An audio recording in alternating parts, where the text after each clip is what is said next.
What's going on, Jerome, homies? So as we're approaching the beginning of Vikings training camp, I know that there's some Vikings fans who aren't in the trenches every single day, every single way, like the hardcore Jeromes.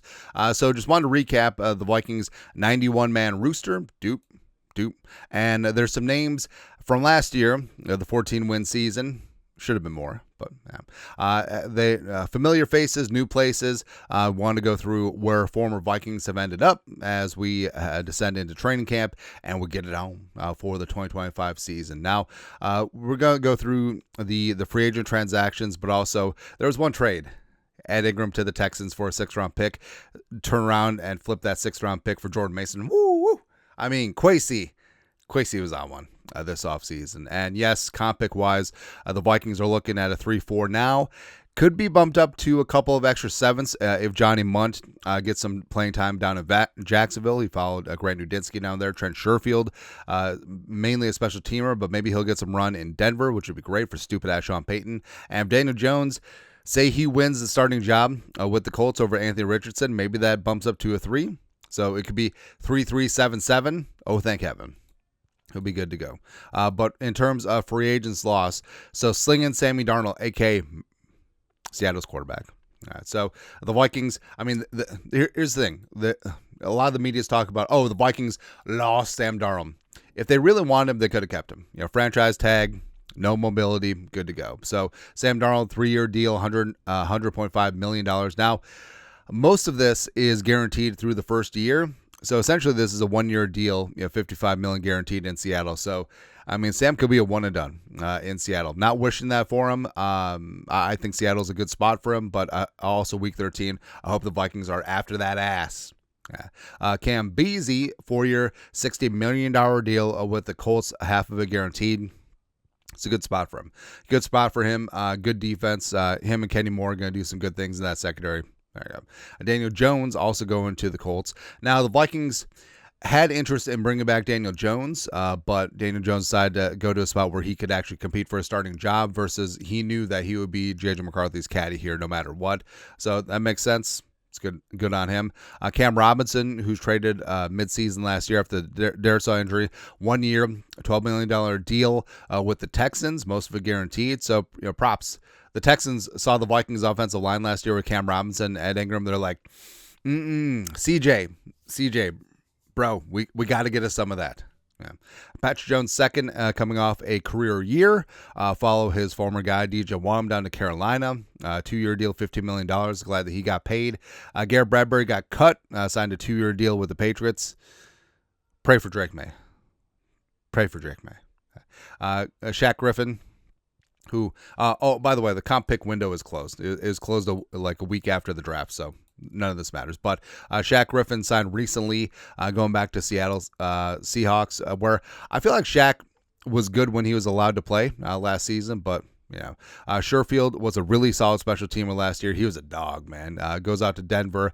Johnny Munt, who was a favorite of Kevin O'Connell as well as Wes Phillips, but decided to follow Grant Nudinsky down to Duval. Same thing with Nick Mullins, as they actually, I would take Nick Mullins over Trevor Lawrence right now. Like, people don't even talk about how much of a bust Trevor Lawrence has been. Like, he is ass. Thank you.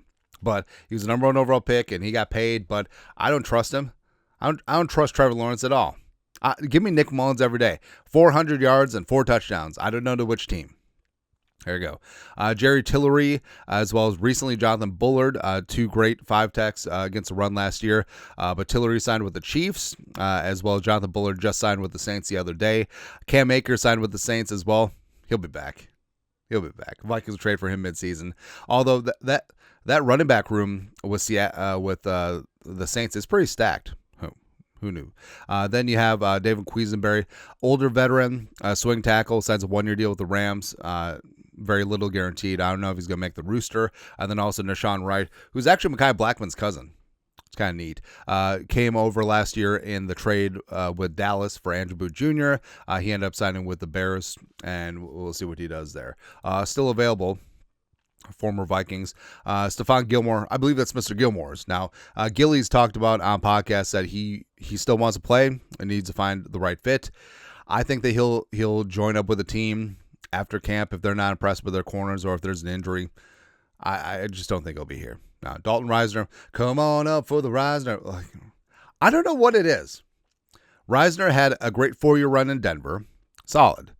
But this whole thing of 3 off seasons in a row where he's not on a 90-man roster until basically the start of training camp, it's so weird.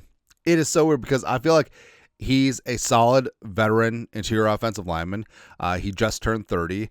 But every single year, it's like pulling teeth to try and get him to sign with the team. I don't know if it's him personally. I don't know if there's something that we don't know. I just don't get it. But I would have entertained re-signing Risner, but nah. As veteran depth, but I feel like he could go somewhere and potentially start. Actually, hell, Detroit should sign him. I know that they're leaning on Mahogany, many leather-bound books, the leftovers of Graham Glasnow and Tate Ratledge, but I feel like someone who's accustomed to the NFC North and someone who's a decent veteran stopgap, especially pass blocking, will be fine.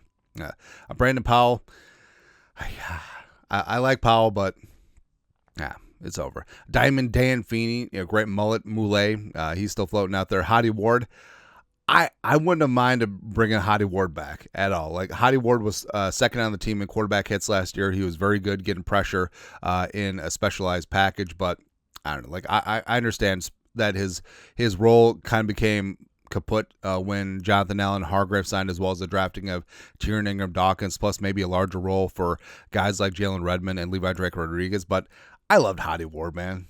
It was fantastic.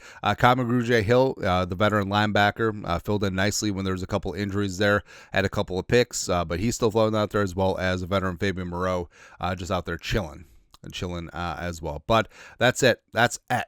Take a look at former Vikings from last year, where they ended up, what they're doing. I wonder if they think of me.